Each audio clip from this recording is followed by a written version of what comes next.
Welcome to Beit Haedut, the house of testimony in Nir Galim.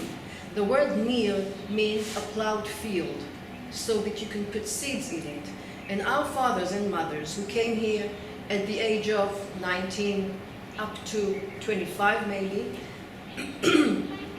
they knew that their old world was annihilated and they'll have to start from the beginning. And the beginning means seeds. So they call their moshav Nir, Galim. Galim means waves. And so they had the fields and the waves of the Mediterranean here, 4 kilometers away in the dunes. Our parents knew that they'll have to start from the beginning. And if you start with all your might. And so they call the oldest of them, from them, who was not even 30 yet, they called him Papa, which means Abba. And when he married Rachel, they called her Mama, which is mother. And when Papa and Mama had a first boy, a first baby, they called him Zaidi, which means Saba. And so they created their family again. This is the mood in Nir Galim. You haven't come here to be sad.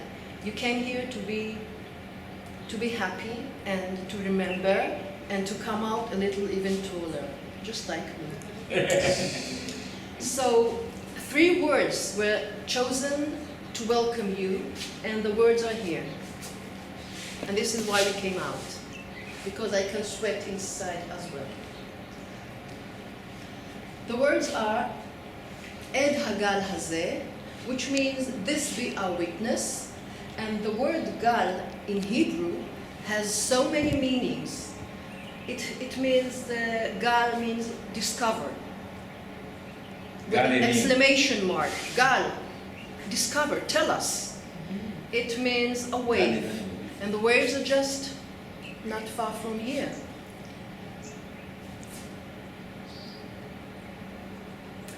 This square here has a name. It is called the Square of Ponar. Ponar, a terrible mass grave in the east.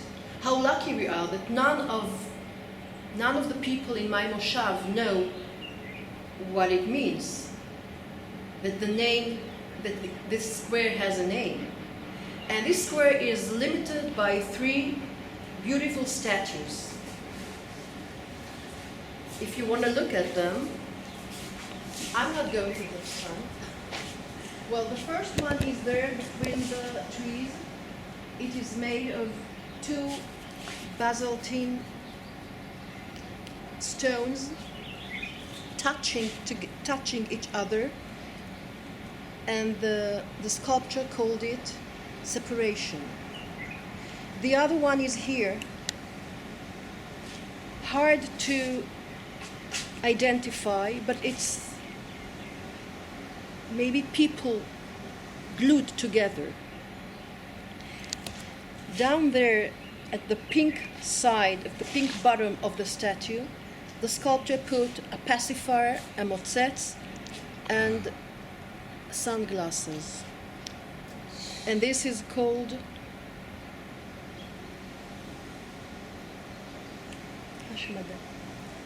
destruction. No, that's not the word there. Extermination. Extermination. Extermination. It says to slaughter. It's Extermination. hard. It says slaughter. Slaughter. And this is the 3rd one. And this says on the way to be burnt. And if I ask you, what do you see in here?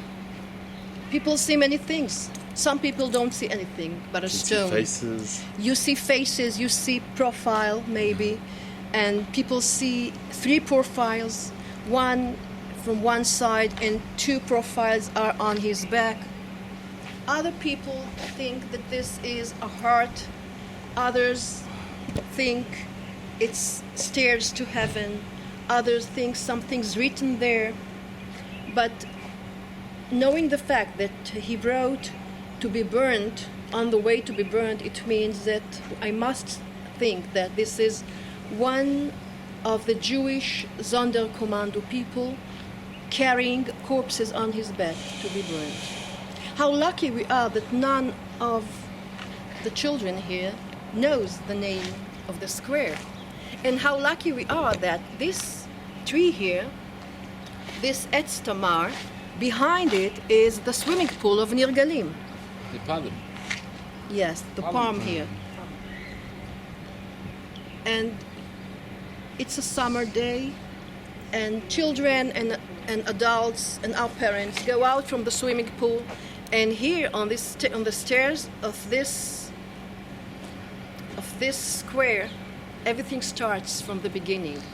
The children lose here their towels, their bathing suits, their shampoo, and from the other end, from the side, from the houses comes a mother or a grandmother with a good schnitzel, and here life starts every day and every moment. And this is the mood of Nir Galim. Don't be sad. My father always says, don't be sad. Sad you'll be when you go to pay your taxes.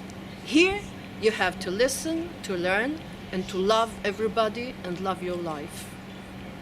Zava, can I just mention the word Panar? That was that's by Vilna, outside on the suburbs of Vilna. Right. Pona, right? And I always say that this is a big difference between Hebrew and English. I realized that the word mass grave, in Hebrew the translation is kever achim. In Hebrew you have brothers, kever achim. In English it's the mass It's grave. just mass, yeah. Yes. זהבה, תקחי אותנו לדשא שם שסיפרת Yes. שם על הבתים ואיזה מצב.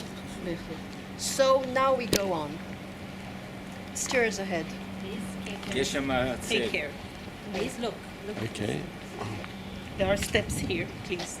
1, 2, and again 1, 2, and again 1, 2. So here we have That's the it. tables and people have picnics and outside here. We host many schools, and אולי תקחי אותנו many לצל. people just ask me a question, so I have to physical. answer him.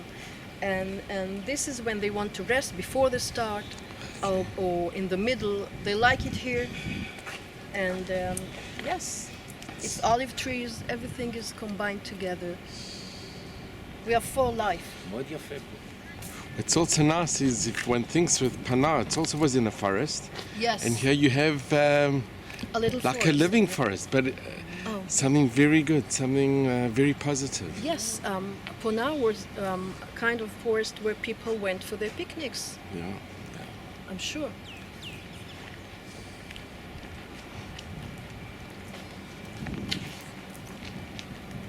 יש שם גם אחר כך נעשה את הסיבוב, הפסל הזה, מאוד מרשים.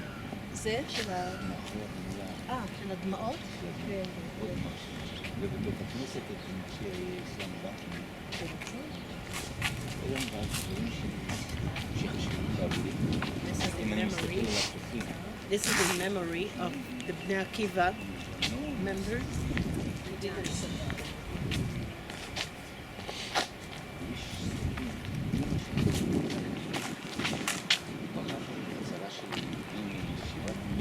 אנחנו עשינו עליו ערב פה.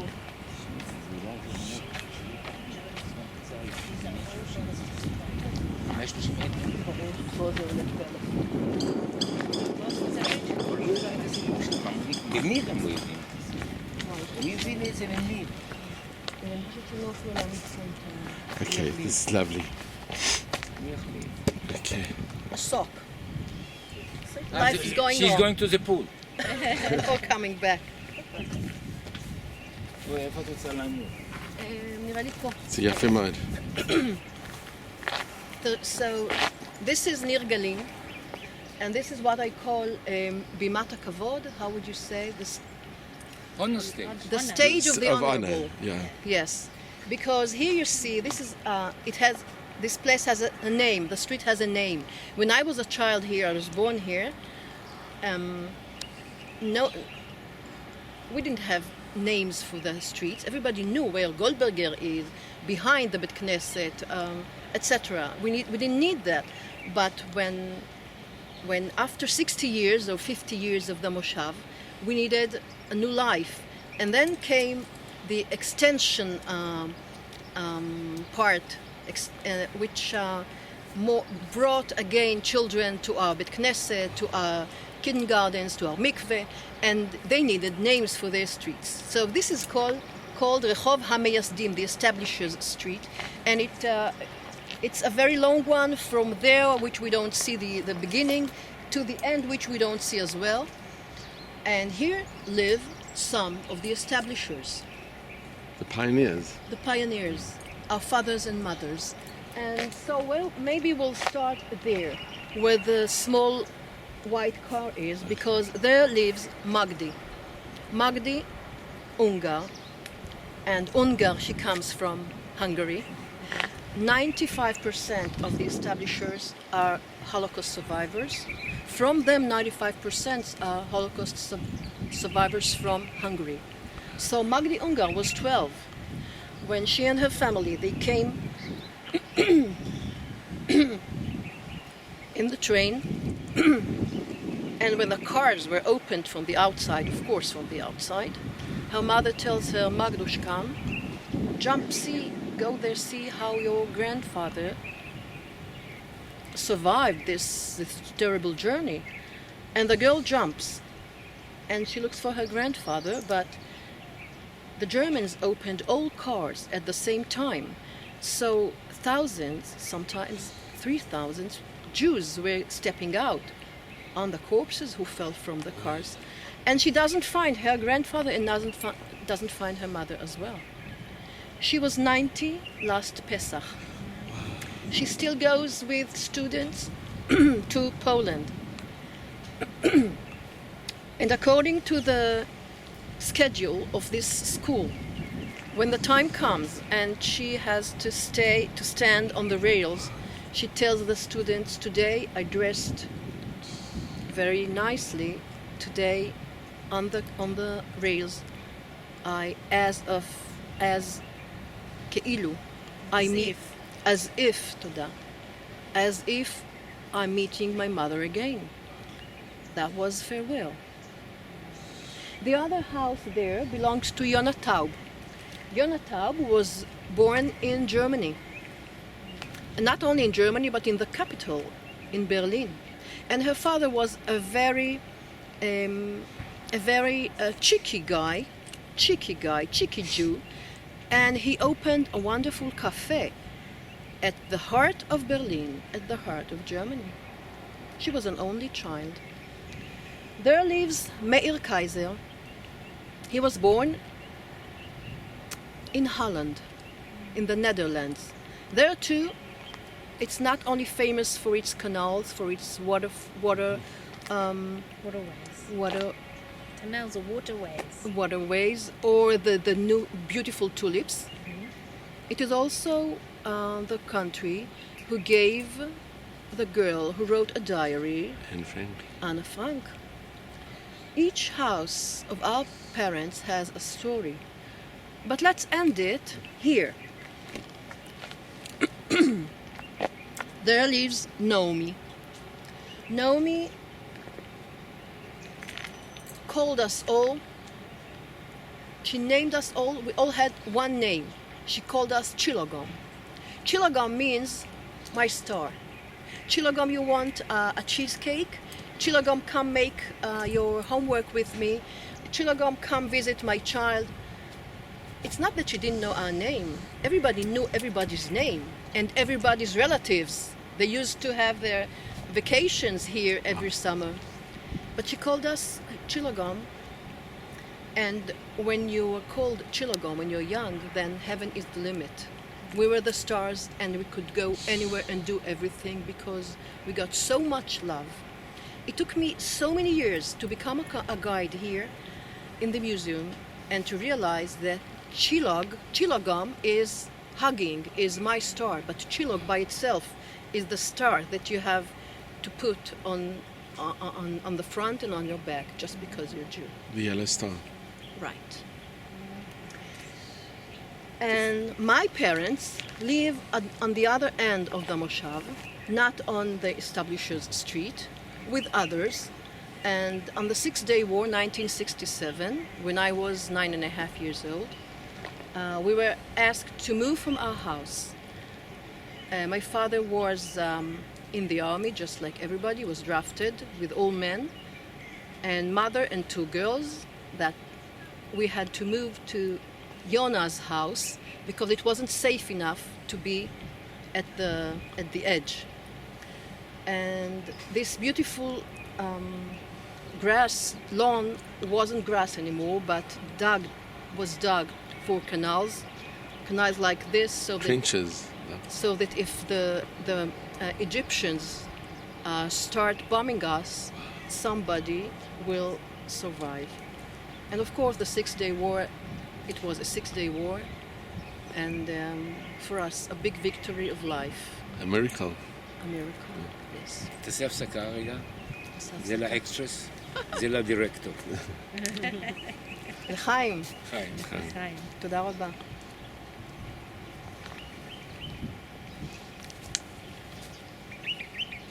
Here is Meir Kaiser leaving home, going out.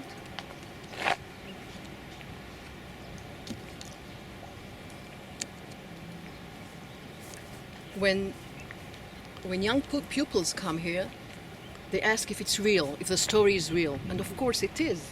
And when anybody of our parents goes out, they want to go and touch him because they are in a sort of aquarium, and people are coming to watch. Yes. But I'm sure they're happy that people come and get to hear this, Yes, the they all. history and the story. Meir tells his story. The more he tells, the longer the story becomes. It used to be a 30-minute story, and now you can't stop him after 2 hours. Things come out.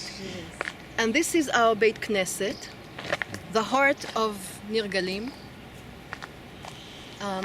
Do you want us to go there? כן. Okay, should we go there now? כן. Oh, maybe something... נעשה קודם בחוץ ואחר כך ניכנס פנימה. Okay, so a few more things about Nir Galim. 1949, Nir Galim was established. Will be 70 soon. And the city of Ashdod, which now consists of more than 250,000 people, citizens, was not around there. When the first newcomers came, it was 7 years after the establishment here. And it was 1956. And the driver who brought them in a truck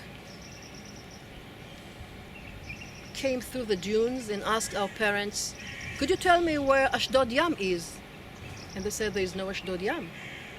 We are the end. We are Nir Galim, fields and sea. There's nothing in between but dunes."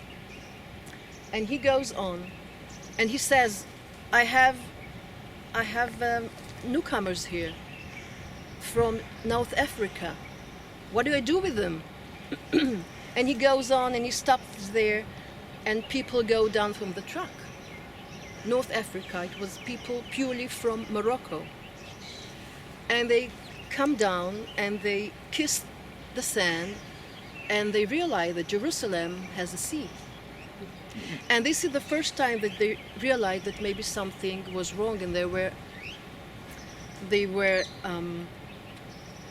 cheated, but misled. It's much better, thank you. They were misled, but of course Ben Gurion, who was our first prime minister and our first prime minister, he is the one to decide who is going to live where you are going to have your big tribe. Because if everybody wants to live in Jerusalem or Tel Aviv, who is going to build Ashdod Yam, who is going to build Netivot, etc. When they realize what happened, they're coming to Nir Galim. Nir Galim, 7 years already. They're already a baby and some huts. And we are a Bnei Akiva Moshav from all the time. Me'az u'me'olam. And so we give them a Sefer Torah. And we organize water pipes to Ashdod Yam.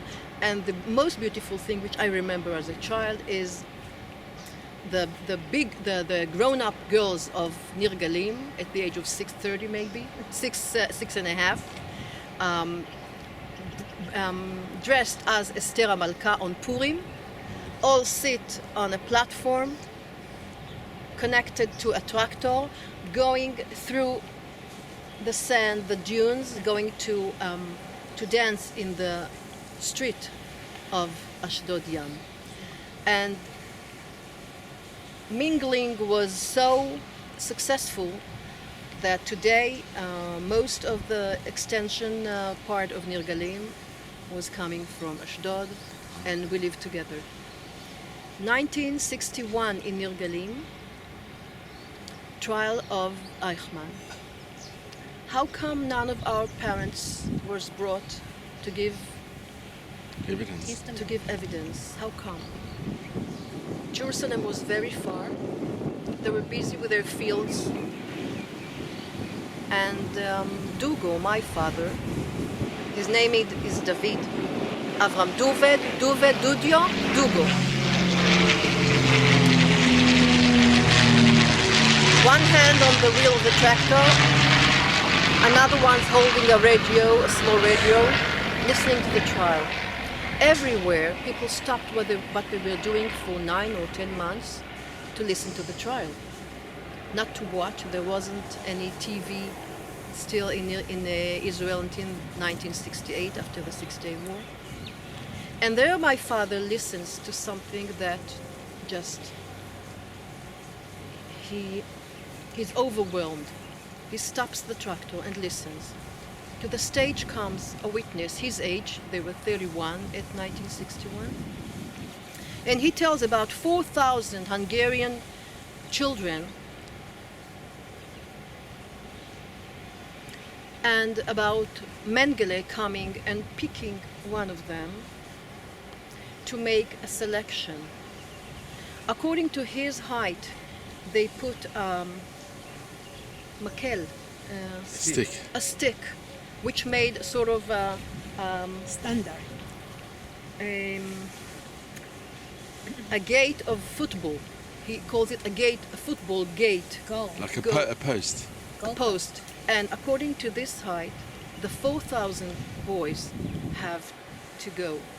So if you were smaller than the stick, Shorter. if you're shorter than the stick, you stay here. If you were higher, if you're taller, tomorrow will be another selection. And there, when my father lost all his class, he was told because he used to run away from the Haedut.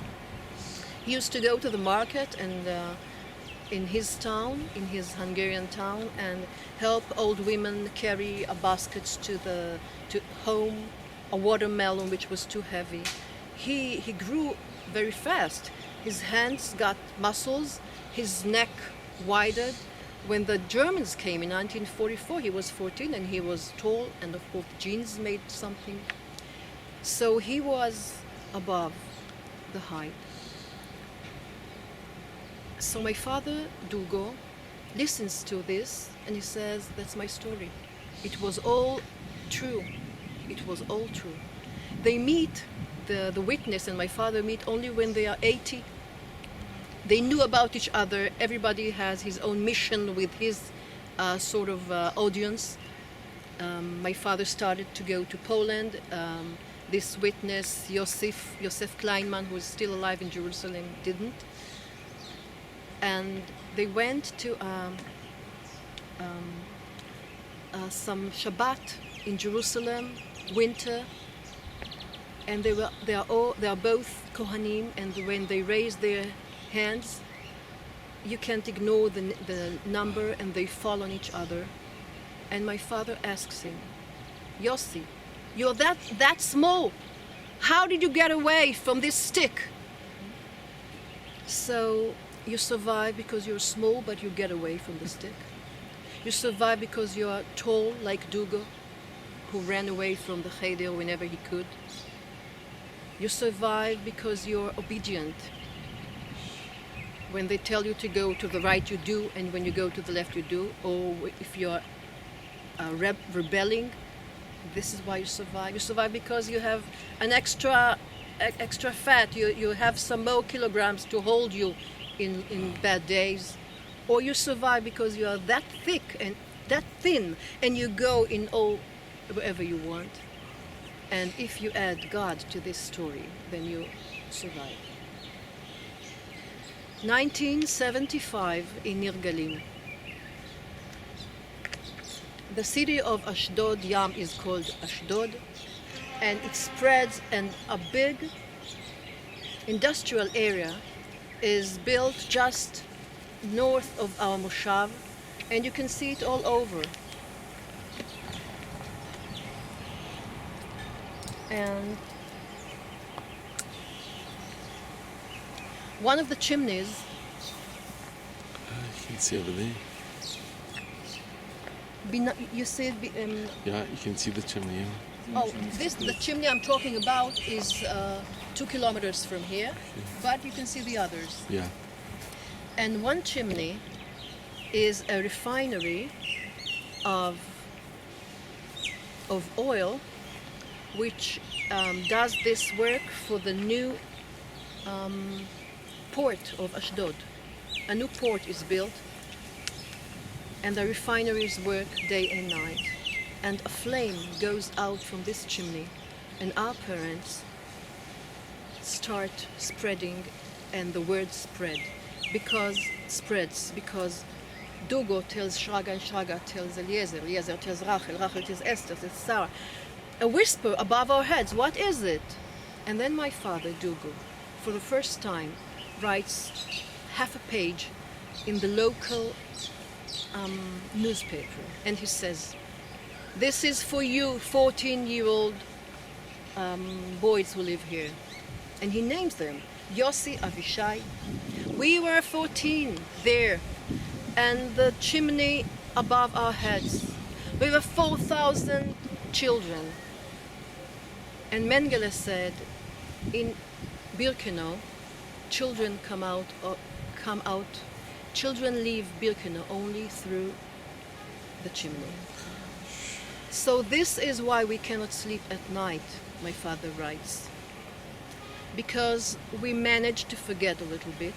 And now with these refineries and this flame going out from the chimney and the sky lighted at nights, and this is the whisper which went above our heads. And this was the first time when somebody started to feel what they have been through. 1980, we become parents and make our parents grandparents, and our children don't come to us. They go straight to their grandparents, as you may know, and they ask them all the questions. Father, why do you have numbers? Mother, where have you been? What's happened to your community? What's happened to your parents? I have to know because I'm going to Poland, because I'm not going to Poland, because I'm bar mitzvah, because I'm bat mitzvah, because the teacher asked, because we are doing roots in the family. And only 1990, 45 years after the end of the Second World War, after the Shoah, the House of Testimony was built. It took them 45 years to do it. And this is why I took you out, to see the beauty of it all. Isn't it beautiful? It's amazing. נלך לבית הכנסת. Okay. It really is. We'll go from the... it's easier to go from here. אליעזר, תן לי, אני בית אקח. הכנסת. No. אני אחזיר לך. זה טוב מאוד.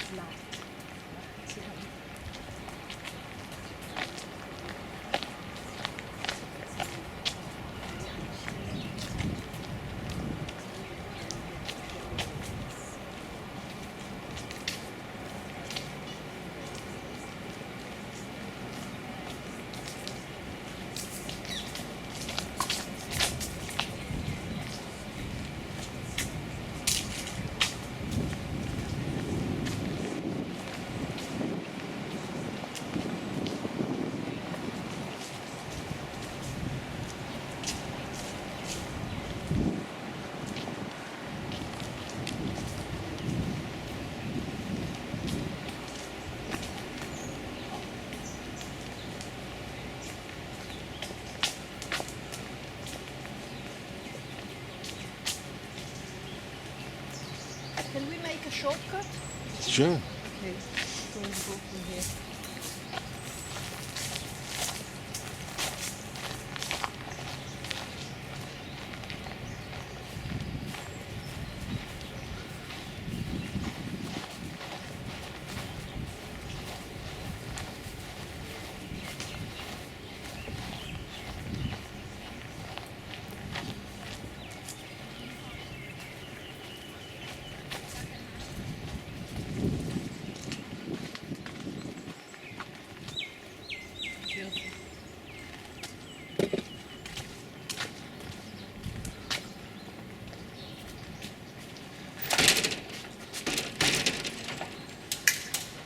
Our synagogue is always open.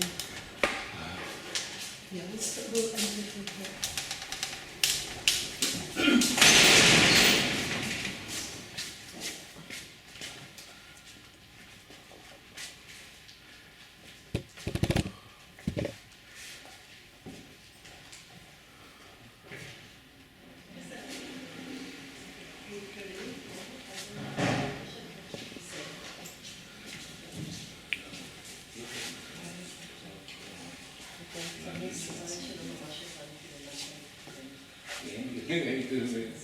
These have more water. The mitzvah.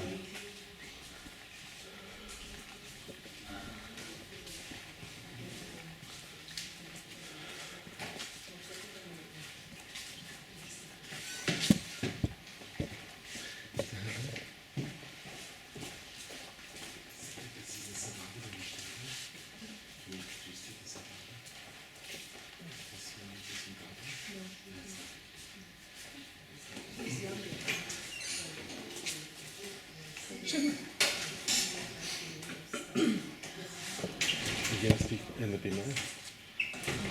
I'll speak here, yeah. Gladly they won't. Okay. I should have taken my. Okay, just a minute.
Parents came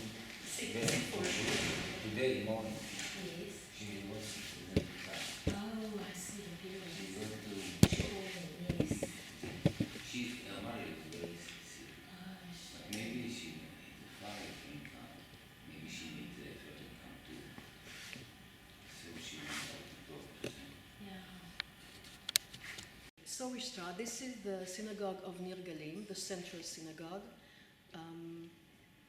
Accepting new people from the extension neighborhood means that you now need a Yemenite minyan and a Moroccan minyan, etc. And everything is okay as long as we have our own synagogue and we can go on with our traditional prayers. So this synagogue was not that big. It grew with the people, with the children here. And I'll tell you a few stories about it, but before I start, I'd like to show you something.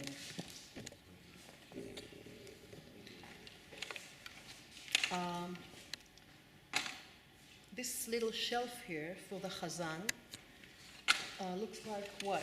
Looks like stars, right? It was made by Yisrael Even, whom we all called Tzula. No one here really had a real name. I mean, Israel is Yisrola, Tzula, and Duved is Dugo, etc., etc. They all have loving names. And he made this as the amateur carpenter, and he made this for this Beit, for our shul. And if you want, you can see here the Star of David. Yeah. It could be a Magen David, and it could be the Jewish Yellow star. yellow star. And it is he painted it blue and white, which means a small answer to a very, very big question of the Jews all over. So this is where the Chazan prays. Now my father sits here. I know it because I know the stairs, and my father Dugo, he sits here. And this is a new Aron Kodesh. New means it wasn't here from the beginning. The first Aron Kodesh was made by local carpenters, and it was made like this.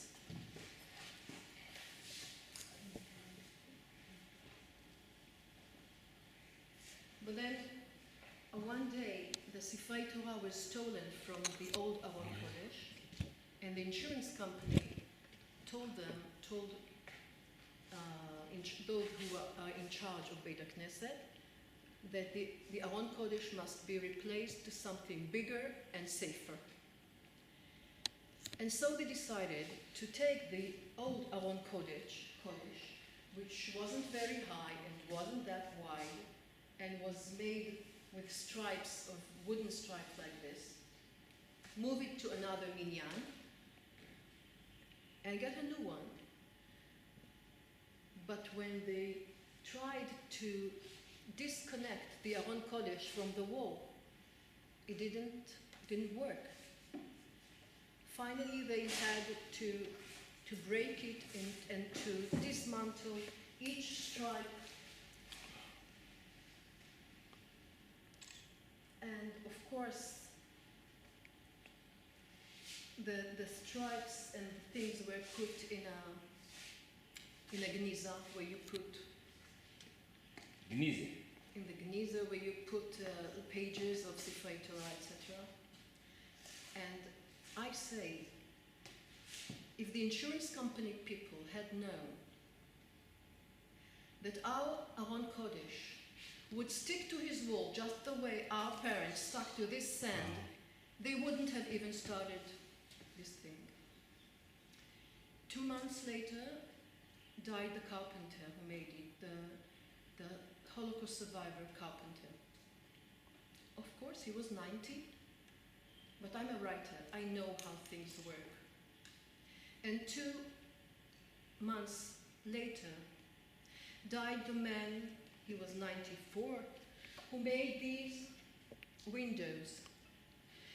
You see, my father, who sits here, can't stand the new Aron Kodesh. He hates it. Because every morning he used to get the sunlight from the 12 tribes.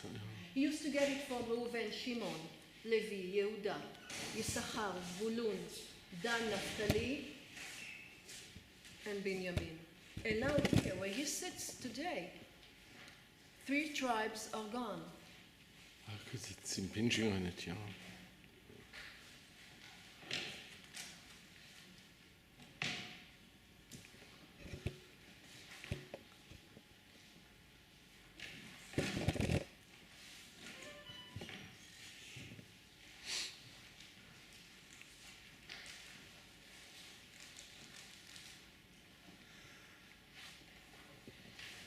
And of course, this is Zaidi. Whenever I tell about Zaidi and Papa and Mama, you always come around with a tractor. Zaidi means grandfather. אני מדברת איתה, אני מספרת להם. שלום זיידי.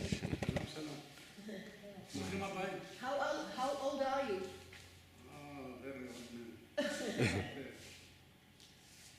63. He's very young. He is 2 years more than Grandfather.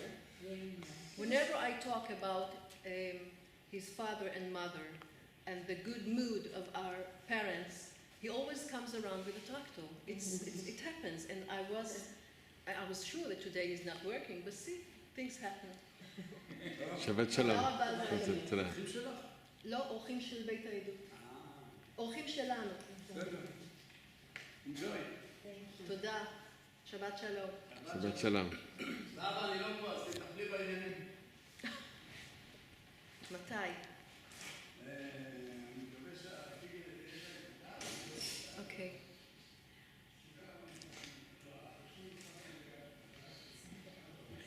This is it. Okay. Okay. Yes.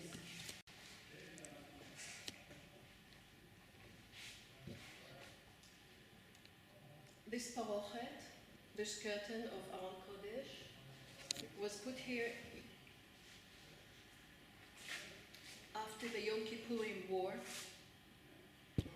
It was donated by the Schindler family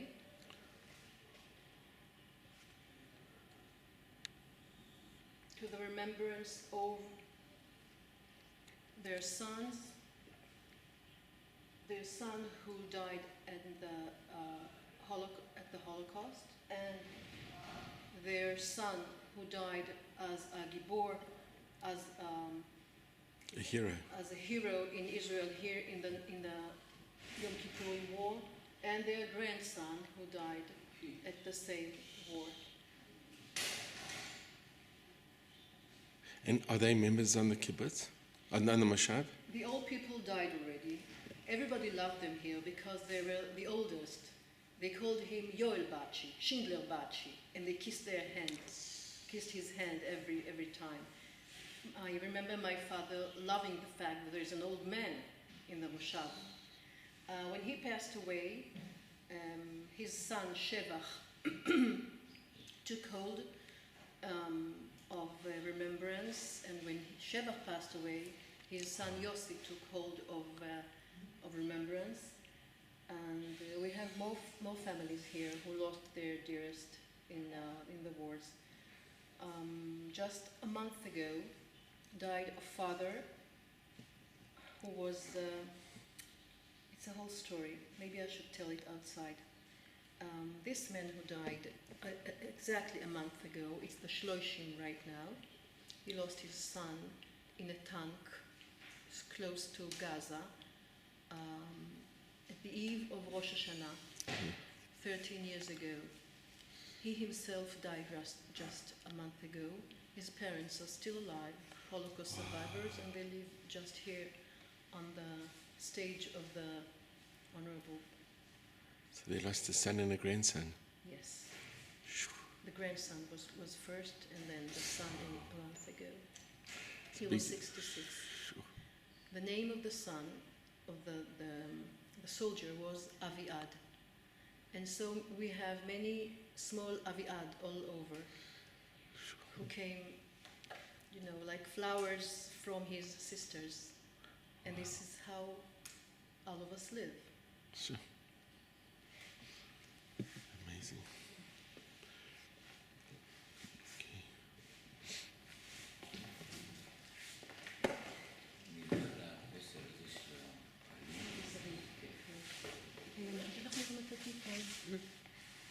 כאילו שאנחנו רבנים.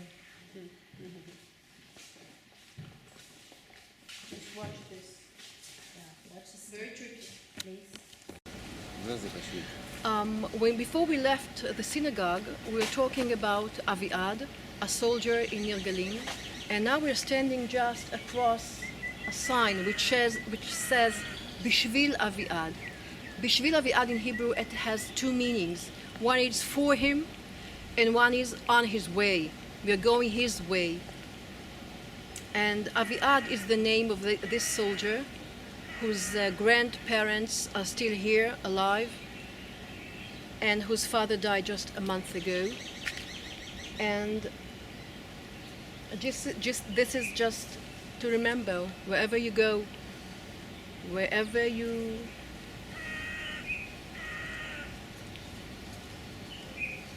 I mean, life goes on thanks to him and to others who grew up here. And this brings us to the tree of hope. Come on.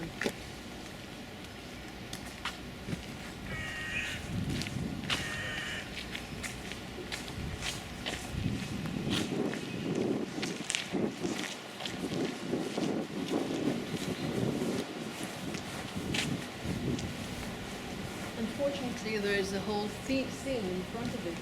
Maybe we It's very good. It's good. maybe you put it here. Yeah. Okay, as you wish.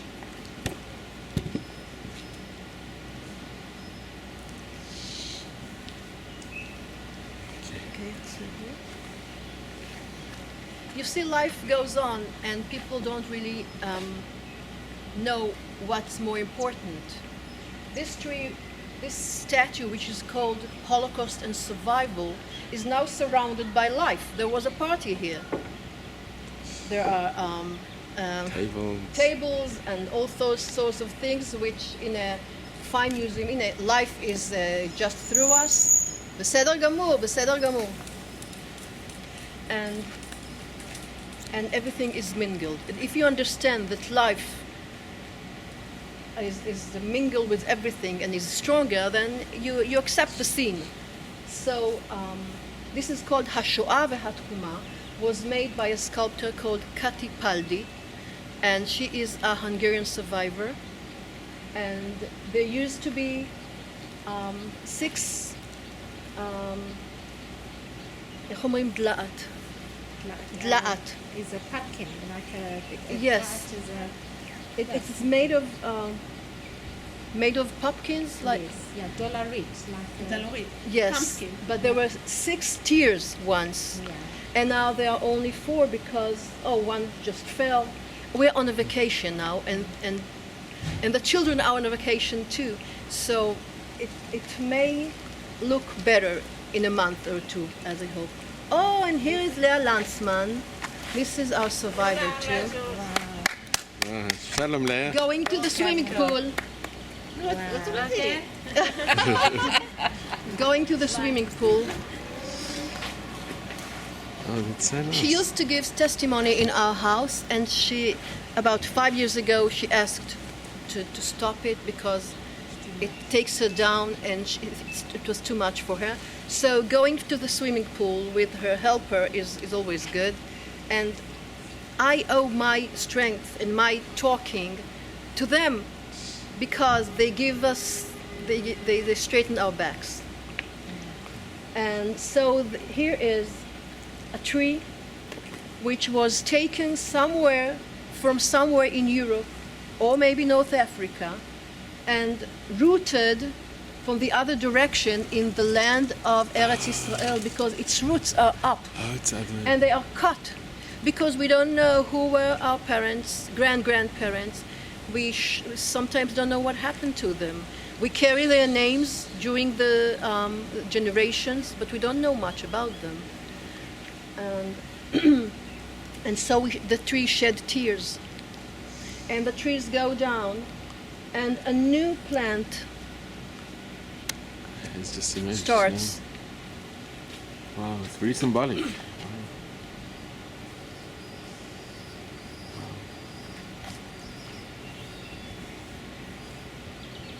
It's like a living memorial. Yes. It really is. Now, Kati Paldi used to come here every Yom Ha'atzmaut. She lives somewhere in the north, and she used to stop here on her way to the south to visit the grave of her brother who fell on the Independence War. 48. We call it Tree of Tears, Etz Hadmaot. Let's go on. We can go from here. No, it doesn't open. We have to go the other direction. Zava, can we go to the Bnei Kibbutz Museum? It's the memorial for the Bnei Akiva. Oh, the Tikvateni Yeah. one? Of course. Yeah, I'd like to. So we'll do it now because Yeah, it's from yeah. the surroundings.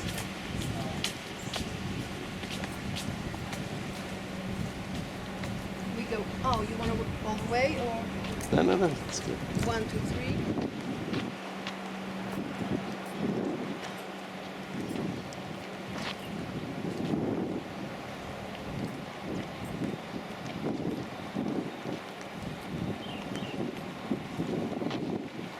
It's there. Oh, okay.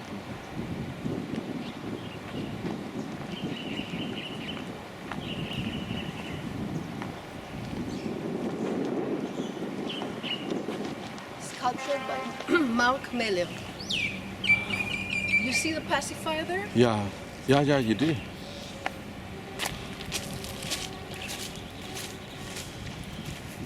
It's amazing. And here are the glasses. Wow. Okay.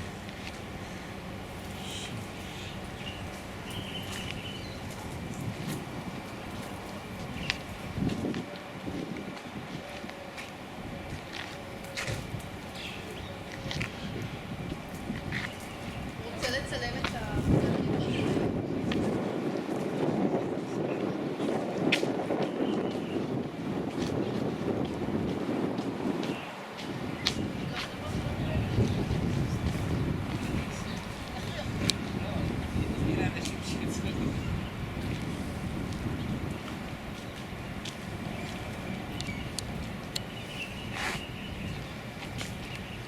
we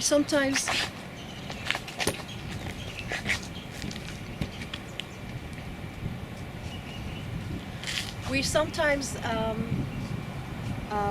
have the privilege to get Bnei Akiva from Belgium. They come here, they read the names. Some of them are descendants of these people.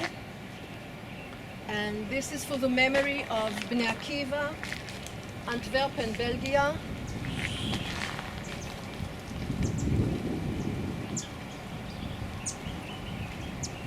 Who did not have the privilege to see the people of Israel coming alive again and did not have the privilege to make Aliyah and live among us. This is called Broken Wings. This is the name of the statue, made by Betty Schenfeld, who was here herself. She lived on the Moshav. No. I bet she was here. She decided to put her statue here because when it was in one of the forests around Jerusalem, it wasn't treated well. It was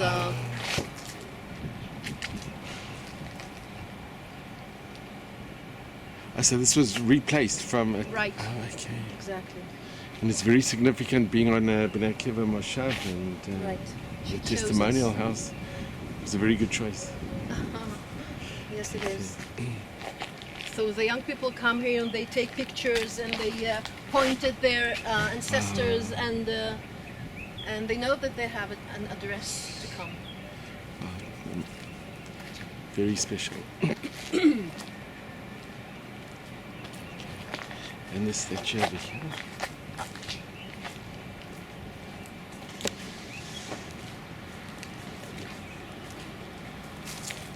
Oh, this also has a story.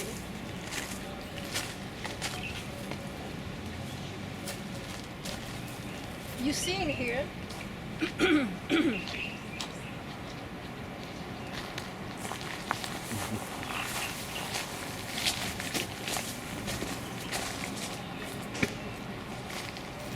this statue was made by a sculptor called Shosh Halevi. She lives right in Ashdod, I think. And the statue presents to us a wall between a man and a woman. When her father died, she got a telephone from a stranger who told her that he is her brother from first marriage of her father, which of course she didn't know anything about. And then she realized that her father had a wife and kids, and they somehow were separated, and he moved to Eretz Israel and started a new family, and his wife and children were somewhere else. What an amazing story. This is the wall between her father and her half-brother's mother.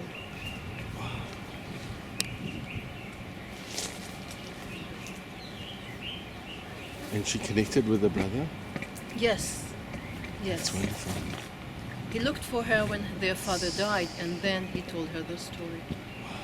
How many stories are there that we still don't know and never will? Sure, very special. Yeah.